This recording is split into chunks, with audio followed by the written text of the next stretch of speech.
Ассалаумағалейкум достар, бүгінгі біздің сабағымыз қалай поставка жасаймыз. Поставканы қалай жасауға болады. Сол туралы қазір видео сабақ болады. Поставка дегеніміз не? Жалпы ФБО-ға қалай товарды упаковка жасаймыз, ФБО-ға қалай товарды Wildberries складына жібереміз, оны қалай қабылдап алады, жалпы соның барлығы, былай айтқанда каша не деген сияқты сұраққа жауап беретін боламыз.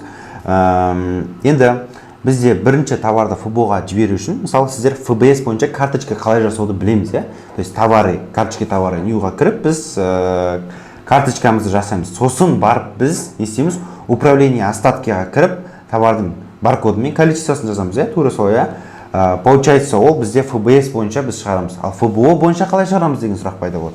ФБО бойынша тура солай істейсіздер, бірақ уже карточка создать еткеннен кейін сіздер уже остатки товара деген нәрсені толтырмайсыздар. То есть ол кезде уже управление остаткиға кірмейсіздер, карточканы как обычно жасап аласыздар да, и не істейсіздер? Остатки ФБС бойынша шығармайсыздар да, напрямую ФБО-дан шығаратындай қылып істеуге болады. То есть біз ол үшін біз мына жерден поставки деген раздел тұр. Мысалы карточки товары new дегенде, мысалы бізде мына екі товар тұрса, бұларға мен әлі ФБС бойынша шығарған жоқ болады. Шығарудың қажеті жоқ, өйткені бұл напрямую ФБО-да кетеді да. Либо ФБС-та, либо ФБО-да шыққан дұрыс болады, өйткені ранжированиемен солай дұрысырақ болады. Диспенсер кухонный, например, осы екі товар, екі түрлі диспенсер. Енді мен бұны сразу ФБО-ға шығарғым келеді. Ол үшін мен поставки деген разделді басамын. И мына жерде бізде создать поставку деген раздел бар. Барлықтарыңыз көріп тұрмыз. Оң жақта создать поставку деген разделді басамыз. Осы жерде міне біз көріп отырмыз. Екі вариант бар загружать ету үшін. Мына жерде астында баркод и количество деп тұр. Товардың баркодын жазамыз, создать еткен карточкамыздың. Енді карточка создать етуді барлығымыз білеміз. Потом количествосын жазамыз. Қанша штук осы товардан жіберейін деп жатырмыз, сол туралы. Например, қанша штук жіберу керек, қандай товар таңдау керек, неше таңдау, қанша штук жіберу туралы бізде ФБС, ФБО деген фишки деген модульда сіздер көріп алсаңыздар болады жалпы.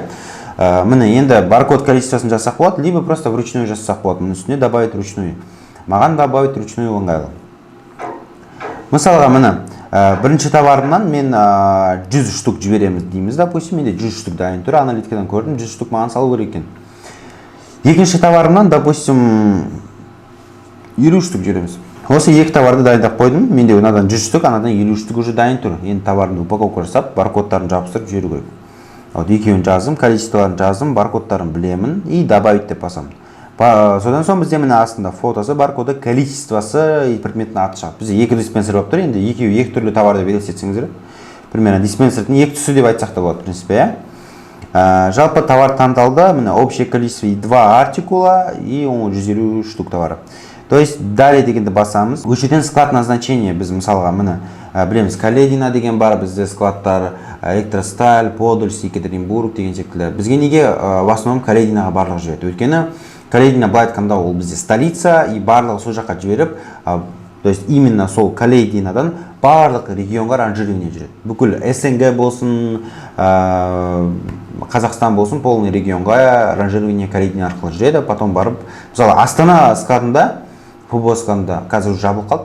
Астана складында мысалы бір-екі региондарға көрінбейді. Екатеринбургта уже бір-екі региондарға көрінбейді. Хабаровск вообще көрінбейді. Мысалда, сол сияқты Каледина, Подольск, Электросталь үшеуі нормальный склад, осы үшеуі. Если Калединаға поставка создать етілмесе, Электросталь болмаса Подольсктан істесеңіздер болады. Допустим, біз қазір Каледина немесе давайте Подольсктан істейік. Каледина, Подольск, Электросталь үшеуі де Москвада орналасқан. Түсінікті болу үшін, үшеуі де Москвада.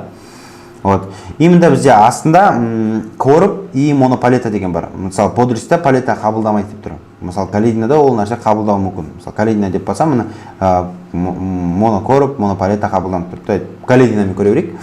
Жалпы коробка и монополета деп тұр. Бұрында бізде монокорып, микс корып, монополета, микс полета деп бөлінетін. Қазіргі уақытта тек корып и полета деп бөлінеді. Жалпы коробка деген, корып деген сөз, сол бір коробка бізде былайынан 60, астынан үстіне биіктігі 40 и ені 40 болады. То есть 60-40-40. Бізде стандарт коробка, бізде 60-40-40. Бұдан кішірек коробка болса болады, бірақ бұдан үлкен коробка болмау керек. Бұдан үлкен коробка болса, сізге монополетаға салу керек болады. Полета дегеніміз мінде мынау, екінші вариант бұл. Бұлайнан 80, бұлайнан 120, то есть поддонда болу керек. И бұған 3 артикул ғана, 3 түрлі товар ғана салуға болады. Ал корпқа 20 түрлі, 30 түрлі товарды сала берсеңіздер болады. То есть әр артикулда 20-30 артикул әр түрлі товар жіберетін болсаңыздар, мысалы бір товарда 5-6 цвет бар, барлығын бір коробка салып жіберсеңіз болады. Мысалға палетамен оны жібере алмайсыз мысалға. Вот. Сондай мәселе бойынша вот мына короб. Допустим, мына коробты мен қазір таңдаймын. Маған короб керек қой, енді менде артикулдар барлығы мысалы көп емес товарлар, сондықтан мен коробты таңдаймын. Вот. Суперсейф деген бізде не ол? Ошым ол алтын, бағанағы көбісінде қазір вообще жабық, өйткені кража көп болғандықтан алтын, бағана қымбат товарлар бар ғой, сол нәрселерді салынатын суперсейф деп аталады. Жалпы коробты таңдадық, далее деп басамын. Транзитный склад бізде жоқ, айтпақшы. Енді мәселе бойынша мына қараңыздар. Қазір уже мына 10 күнге ашылып жатыр екен поставка. Мына жерде дата таңдау керек. Бізге қандай датаны таңдаймыз? Датаны таңдаған кезде ең басты нәрсе ол бізге дұрыс уақытты таңдау керек. Мысалға, біз 5 күні, то есть бүгін 5 октябрь, 5 октябрь күні товарымыз уже упакованный, барлығы дайын тұр. 5 күні логистика компанияға салып жібердік. Ол бізде примерно доставка 10 күн жүреді. Москваға дейін. Ал Москвадан менің өзімнің фулфилментім сіздердің товарларыңызды күтіп алып, Калинин складына өткізіп беруге 1,5-2 күнде жарайды. Сонда 11 күн сіздерге керек болады да, 11 күн алдын ала именно товар сол складқа жететін күнде біз белгілеп қою керекпіз. То есть менде 11 күнге істеу үшін мен 5-не емес, мен 16-сына жасау керекпін. То есть поставканы мен 15-не немесе 16-сына жасау керекпіз. Допустим, 15-не біздің товарымыз жетеді деп алайық. Если плюс-минус товарыңыз үлгере алмай жатса, алға немесе артқа, мысалы 16 күн жетеді, ал 16 күн ешқандай поставка болмаса, онда сіз не істейсіз? 15-не істейсіз, уже товарыңыз жақындаған кезде поставканың уақытына ауыстырсаңыз болады. Например, мен 15 күніне қазір мен поставканы таңдаймын, өйткені 15 күні мен товар жеткіземін деп алдым. Выбрать деймін. И потом далее деген басам. То есть келесі пункт, датаны белгіледім. Жететін күнді белгіледім. Одан ерте немесе кеш жетсе товарыңыз қабылданбай қалуы мүмкін. Келесі момент колба коробов. Колба коробов бізде қанша? Количество коробов давайте 3 деп алайық. 3 коробка жіберейік деп елестетейік. 3 коробка, мына колба коробов 3. Сгенерировать ШК дегенді басамыз. Сгенерировать ШК деп бастық. Неше коробка шығып кетті? Удалить все короба. Коробкалар кетті. Сгенерировать ШК. И мына 1, 2, 3 короб 1, короб 2, короб 3. То есть енді қараңыздар, бізде мына жерде моно и микс короб. Бір коробқа әр түрлі товардан қалай салса болады, или бір коробқаға бір-ақ түрлі товарды қалай саламыз. Қараңыздар, мынау сіздердің бір коробкаларыңыз 60-40-40, мынау екінші, мынау үшінші коробкаңыз. Бірінші коробкаңызда қай баркодтан, қайсы артикулдан қанша штук жатыр, соны белгілеу керексіз. Допустим, бірінші коробкада бізде баркод мысалы 8657 ол бізде получается бағанағы диспенсер. Диспенсердің ақ түсі дейік, жарайды. Диспенсердің ақ штугінен мысалға 50 штук деп қой, 50 штук, количество штук жетеу. И сохранить изменения деймін, болды. Бірінші коробкада менде сол 50 штук қана сиді, болды максимум. Бұл алып қойдым. Екінші коробканы аламын, редактировать деймін да, баркодты таңдаймын. 86-57 ол менде бағанағы диспенсер. Екінші коробкада менде диспенсерден уже 25 штук. И тағы да екі товар араласқан бір коробкада, то есть микс короб болып кетті, екі товар араласқан болса, мен ағымда добавить товар деген басам. Добавить товарды басып, и мына жерде мына 44-85 бұл жерде, допустим, диспенсердің уже, допустим, көк түсі да, көк түсі. Или вообще басқа товар, без разницы. Мен екінші товар, екі товар бір коробкада араласса, мен екінші баркодты таңдаймын, добавить товар деп. И соның количествосын жасам. Допустим, ана бірінші товардан, бірінші диспенсердан 25 штук болса, екінші диспенсердан тоже 25 штук деп алайын. 25-25-тен салып бөліп қойғам. Сохранить изменения. Количествоны точно жазу керек. И үшінші коробкамызда бізде получается мынадан тоже 25, қалған 25, бізде общий 100 штук еді. И екінші товардан тоже микс жасап жүрек. Бұл жерде мына 44-85 штук, допустим. Просто мысал ретінде айтылып отыр. Сохранить изменения. То есть бізде 3 коробка дайын, бізде 3 коробка көзіміздің алдымызда тұр деп елестетіңіздер. То есть товарларыңызды упаковка жасадыңыздар. Получается, қалай упаковка жасайсыздар? Товарды ФБО-ға жіберу үшін тек қана сіздерге баркод керек. Баркодты қалай істеу керек екенін білеміз. Естеріңізде болса, баркод істеу үшін бізге баркодер деген программа керек. Баркодер деген программаға кірдік. Міне баркодер деген программаға кіріп, осы жерден біз не істеу керекпіз? Штрих-код, артикул, ИП-нің аты, товардың атын жазып, баркодты шығарып, каждый товарға жабыстыру керек екенбіз. То есть оған ешқандай ШК керек, штрих-код керек емес, сондай бағанан басқа лист поставки керек емес. Бұған тек қана баркод керек екен. Баркодты біз товарымыздың карточкасын істеген кезде сразу ала аламыз да, допустим. Қазір мен сіздерге көрсетемін ол мәселені. қалай біз упаковка жасаймыз. Ну, далее көрейік. Екіншісі бізде пропуск мәселесі. Бесіншісі. Пропуск жасаған кезде менде машина деп тұр. Машинаға негізі кез келген нәрсені жазып тастаса болады. Мысалы, Айдархан Қасымбек, Toyota марка, бір нәрсе, номерін жаза салдым, количество 3 коробка деп. И номер машина жазғанда минимум 6 символ болу керек. И бұны мен өтірік жазасам. На самом деле, бұны бізге дұрыстап жазу керек. Мысалы, сіз товарыңызды прямой Москваға жіберетін болсаңыз, Москвада күтіп алған пункттен сұрайсыз. Пропускты кімнің атынан жасайды? Қандай фамилия, имя, отчество, водительдігін айтыңыз дейсіз, ол сізге айтады, редактировать етесіздер да, полностью осы жерде не істейсіздер, водительдің аты жөнін жазып, точный аты жөнін жазу керек болды. Сохранить деп басасыздар. Количество коробок 3 деп жаздық. Болды. Создать поставку деп басамыз. Поставка успешно создана деп шығады. Жалпы осылай поставка істеп қоямыз да, енді қызыл болып тұрған запланировано деп тұр, соған басамыз. Получается, мына жерде бізде баркод, количество тұр. Біріншісінде загруженный товар, екіншісінде упаковка, міне үшіне упакованный 3 товар тұр. И үшіншісінде пропуск деп тұр, пропуск. Бізге қалай товарды упаковка жасау керек? Допустим, если сіздер футболға товар жіберетін болсаңыздар, товарларыңыз мысалы коробкада упаковать етілетін болса, допустим, чайник сияқты товарда, допустим, товар уже өзінде бана коробкасы бар, ашылып жабылатын упаковка болатын болса, оған бір ғана баркод жабыстырған жеткілікті сыртына. Ну, запасқа 2 баркод жабыстырсаңыз да болады. А если товарыңыздың упаковкасы одноразовый болатын болса, онда обязательно товардың өзіне и упаковканың сыртына баркодты жабыстыру керек. Сол кезде ана товарды алып, упаковканы жыртып, қайтадан товарды киіп, немесе қарап көрген кезде, несе товар обратно возврат болатын болса, баркоды немесе басқалар жыртылып қалатын болса, распаковка кезінде онда біздің товарымыз артқа қайта алмай қалады. Артқа қайта алмай қалса, ол товар жоғалып кетеді. Сондықтан да товардың ішіне и сыртына, товардың өзіне и сыртқы упаковкасына желательно баркодты жабыстырған дұрыс. Енді қандай упаковка жасау керек десеңіздер, бұл жерге ФБС сияқты қатты упаковка жасаудың қажеті жоқ. Если товар осындай, мысалы, чехол да, осындай голый болатын болса, оған пупырчатый пленка орап, сыртынан зип пакет сияқты орасаңыздар болады. Ал если товарларыңыз коробкада болатын болса, онда оған пупырчатый пленка ораудың да қажеті жоқ негізінде. Өйткені олар ФБС сияқты әр жаққа орылып бармайды, напрямую клиентке барылады. И вот, так что баркодты дұрыстап жабыстыру керек. Баркодты істеу үшін біз баркодерға кіреміз. Загруженный товардан біз қазір баркодымызды шығарып аламыз. Мына VBCon баркодер.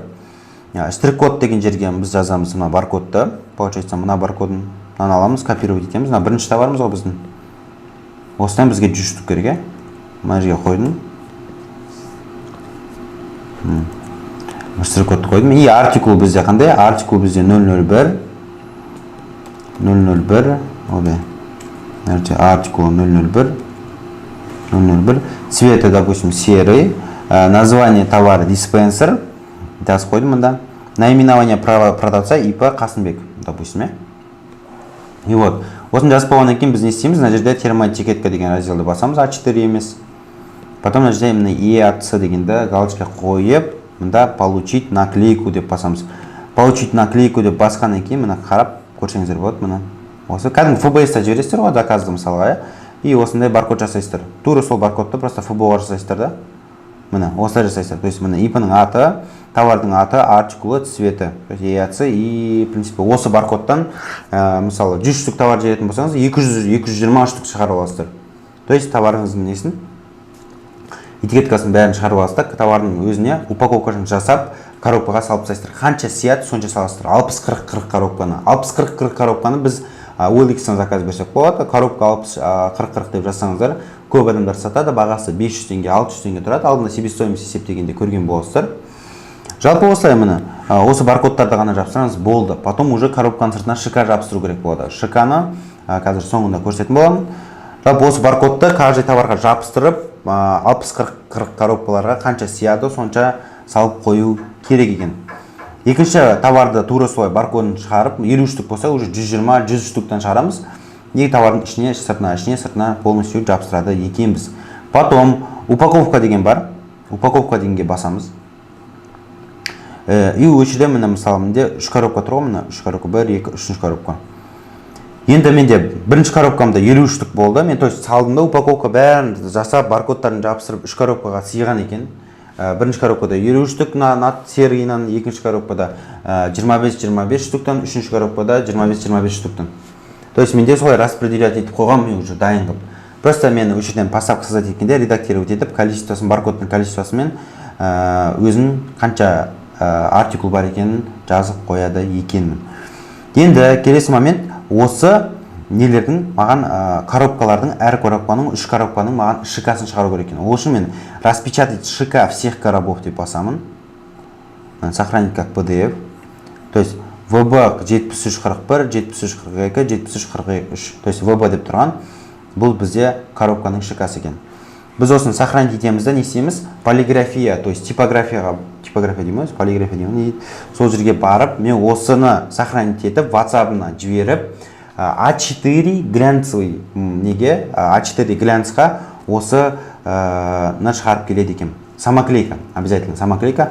Потом қайшымен кесіп, әр коробканың бұрышына, то есть алдыңғы бетіне, 40-40 деген бетіне осы бір шикадан жабыстырамын. То есть сохранить деп басам.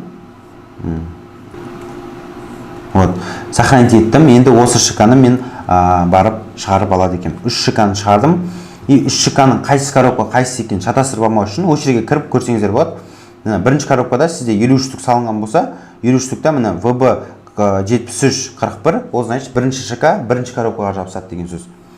Екінші шика 7342, мына количествомен екінші коробкада салсаңыздар, осы шиканы именно осыған жабыстырасыздар. Әр коробкаға бір штрих-кодтан жабыстырады екен. Осы шика бойынша футболға товар қабылданады екен. Мына үшінші шика 7343. Осылай 3 шиканы 3 коробкаға жабыстырады екенбіз. Допустим, пример ретінде коробка болса, мына жері мына 60 болса, биіктігі 40, и мына жері 40 болатын болса, бізге мына алды жағынан мына бетіне жабыстыру керек. Түсінсіздер ме? Ұзын алдыңғы бетіне мына жерге бір бұрышына жабыстырамыз осы шиканы. И болды, то есть коробкалардың бәрі дайын, жақсылап скотчтап орадық, бір шикадан жабыстырдық өзінің бағана количествосына сай. И бізге не істеу керек? Уже үшіншісі пропуск жабыстыру керек. Пропуск дегенді басамыз. Пропуск деген жерде мысалға мына просто аламыз да, мына жерде мына принтердің суреті тұр, VBGL деген, ол бізде уже пропуск.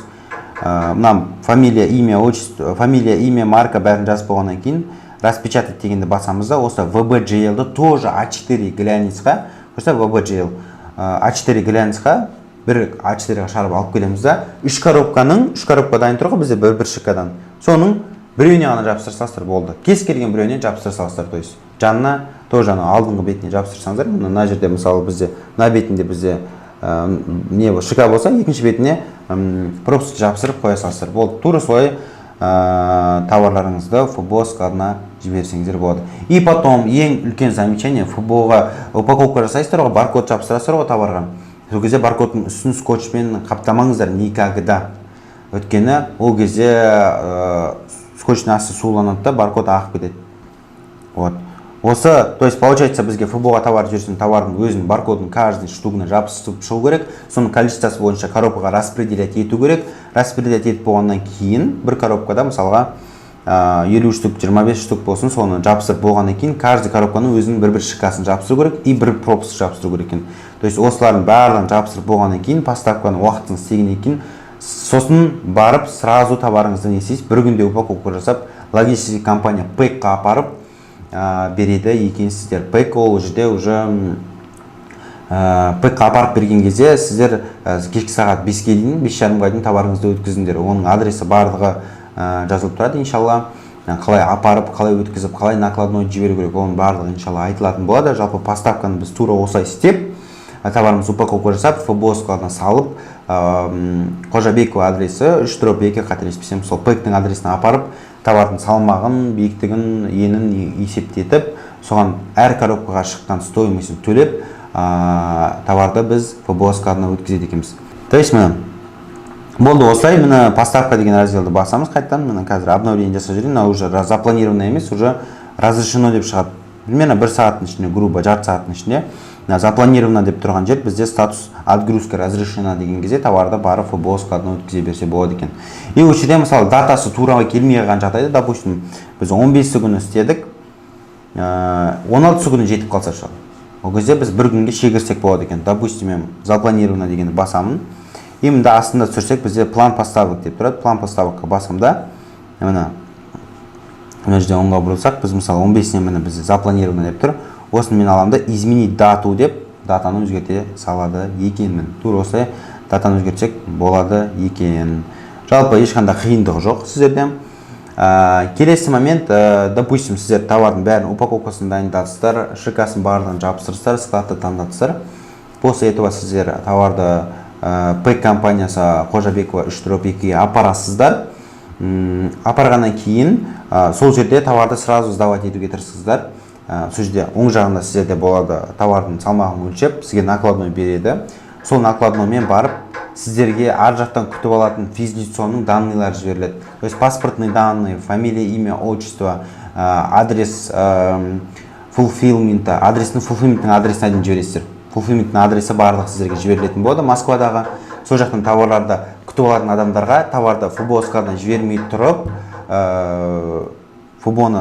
товарды футболкадан жібермей тұрып, сол кісілермен WhatsApp-қа шығып, фулфилментке айтып, мен осындай сіздермен ПЭК арқылы товарды жіберген деп отырмын, имейте в виду деп айтып қойсаңыздар, вообще керемет болады. То есть ол кісілер товарды напрямую күтіп алып, товарларыңызды Каледина складына немесе Подоль складына өткізіп береді екен. Немесе бізде екінші вариант бар, поставканы істеп болғаннан кейін бізде SDEC деген компания бар. SDEC деген компанияға сіздер товарыңызды өткізетін болсаңыздар, напрямую, то есть сізге анау бағанағы фулфилмент ешнәрсе керек емес, напрямую Калединаға өткізіп беретін возможность бар екен. Так что SDEC пен логистика компанияға апаратын болсаңыздар, сіздерге напрямую апарып береді. Бірақ кішкене шығын жағынан қымбаттау болуы мүмкін. Ал SDEC емес фулфилментқа Москваға жібересіздер напрямую. Фулфилментқа жіберіп, ар жақтан олар күтіп алып, товарларыңызды футболкадан өткізіп беру, ол бізде тоже примерно сондай сумма шығады. Бірақ уже уверенно жібересіздер. Товарларыңыздың уақыт кешікпейді примерно. Тура осылай товарларымызды біз футболкадан жібереді екенбіз. Жалпы осы, мына жерде мен қазір поставканы удалить етіп тастаймын. Бұл маған керек емес. Отгрузка разрешена деп шықты, уже көрсетер ме? Жалпы болды. Жалпы осы товарды жіберу өте қиын емес. Если товарды жіберуді қиындататын болсаңыздар, онда реально қиын болады. Негізі оңай, бәрі нормальный деп қарайтын болсаңыздар, оңай болады. Осы видеоны қарап, шиканың, поставканың шикаларын, пропусктарын барлығын жабыстырып жібересіздер. Если ол логистика компания SDEC пен жіберетін болсаңыздар, пропускты просто қалай болса сол жазса болады. И олардың өткені олар напрямую өтіп кетеді да, ешқандай пропускқа қарамай. Вот, если жеке адам фулфилментті апаратын болса, онда пропускқа фамилиясын, имясын барлығын солай салыстыр. Вот, жалпы осылай поставка создать етудің ешқандай қиындығы жоқ, в принципе. Мысалға, бірінші процесс тағы да бір түсіндіріп өтейін. ПЭК компаниясына апаратын болсаңыздар, Қожабекова 3-2-ге товарларыңызды апарып, бағана физлицоның атын, паспортын данные, өзіңіздің паспортының данныйыңызды айтып, бір коробкаға примерно 4000 теңге шығады. Бір коробкаға 4000 теңге шығады, апарып беруіңіз получается. Неге дейін? Москваға дейін, адамның адресіне дейін. И потом ол алып, ар жаққа өткізіп беру, примерно 2000 теңге шығады әр коробкаға. Фулфилмент апарып, товарыңызды неге өткізіп береді, получается, Калединаға дейін. Сонда бізде общий бір коробканың себестоимости 6000 теңге шығады екен. То есть 6000 теңгеге сіздер товарларыңызды футболға жіберсеңіздер жақсы негізі. Неге? Өйткені енді товарларыңыз габаритный болса, онда сіздерге невыгодно болады. Допустим, товарыңыз мынандай үлкен болатын болса, онда уже бір коробкаға 2-3 штук сиятын болады. 4 штук товар сыйса, мысалға, әр товардың себестоимости 2000 теңгеге, 3000 теңгеге қымбаттап кетеді. Так что ондай нәрсе керек емес. Бізге кішкене габаритный емес, кішкене кішірек товарларды таңдаған намного выгодно болады екен. Осындай мәселелер тоже надо учитывать. И вот, ол жақта физлицо сіз ПЭК компаниясынан арқылы сізге груздің кодын береді. Сол ПЭК компаниясы арқылы қарап отырасыз, приложениесі арқылы қай жерге товар жеткен кезде ар жақтан фулфилментқа связьға шығып, ол товарларды күтіп алып, товарыңызды Калединаға поставкасын уақытысын айтып, өзгеретін болса өзгертіп, товарыңызды футбол складына өткізіп береді екен. Потом футбол складына жеткенін біз қайдан білеміз деген сұрақ пайда болады. Товарымыз енді нет наличие деп тұрады, бізде нет наличиеда өзі бағасы пайда болады сразу. Товар уже өткеннен кейін, примерно 2-3 күннен кейін сіздің товарыңыздың ценасы шығу керек. Ол 2-3 күнде шықпаса, бір аптада шығуы мүмкін. То есть ол әр складтың загруженности, мысалы жаңа жыл сезонында жер қылсаңыз, кішкене ұзақтау шығуы мүмкін. Өйткені білесіздер, складта уже айтқанда сұмдық очередтер болып жатады. Негізі, вот, лучше сіздер ПЭК компаниясымен жүріп, ар жақтан күтіп алатын адамдармен упаковать етіп, жібергендеріңіз намного дұрыс. Упаковать дегенде товарыңызды апарып берген намного надежный болады. Өйткені SD компаниясы сіздің товарыңызды өткізе алмай қалса, ол үшін жауап бермейді да. Ал PEC компаниясы жіберетін болсаңыздар, PEC, допустим, біздің фулфилментқа жіберді, фулфилмент ар жақтан күтіп алды, товарыңыз өтпей қалса, ол қайтадан складқа алып келе алады да. И келесісінде жібере салады деген сияқты мәмілелер көп. Енді товарымыз жеткенін қалай білетін болсақ, бізде мына товарымыздың бағасы шығады, ол бір. Екіншісі аналитикадан біз мында отчеты деген білесіздер. Отчеты деген жерде мында 11-ші отчетта бізде андай возврат болған товарларды көреміз ғой. Отчет по остаткам на складе деген жерде мына итоги по складам деген жерде сіздердің товарларыңыздың количествосы шығады. Именно Каледина, Новосибирск қай жерде шығады, сол жерде осынша штук жатыр, осындай штук қабылданды деп шығады екен. Так что вот, негізі бірінші поставканы Калединаға жіберген дұрыс болады. Қаншалықты қымбат логистика болса да, логистика комиссиясын дұрыс санаңыздар. Өткенде Калединада басқа складтардан қарағанда 1,5 есе қымбат болады. Осындай мәселелердің бәрін заранее қарап, осындай рисктар болып қалу мүмкіндігіне тоже қарап, товарларыңызды надежно упаковать етіп жіберіңіздер. И обязательно товардың ішіне визитка, подарка салуды ұмытпаңыздар. Вот, ол кәдімгідей маркетинг сіздерге ход болады. Вот, жалпы осы поставканы осылай создавать етеміз. Продажа болғанды біз өзіміздің главный экраннан, то есть мына жерде мына главный экраннан көреміз, мына жерде бізде шығып отырады ғой. Допустим, 10 продажа болды дейді, бірақ FBS-тан қарайсыз, сізде продажа болмай тұрса, заказ келмей тұрса, онда ол FBO-дан өтіп жатыр деген сөз. Осындай моменттер көп. Жалпы осы поставка создать ету өте қиын емес. Сіздер көріп болған Айдархан қасында келеді. Желбіретіп көк туды, бойызыңды кім қандай жүз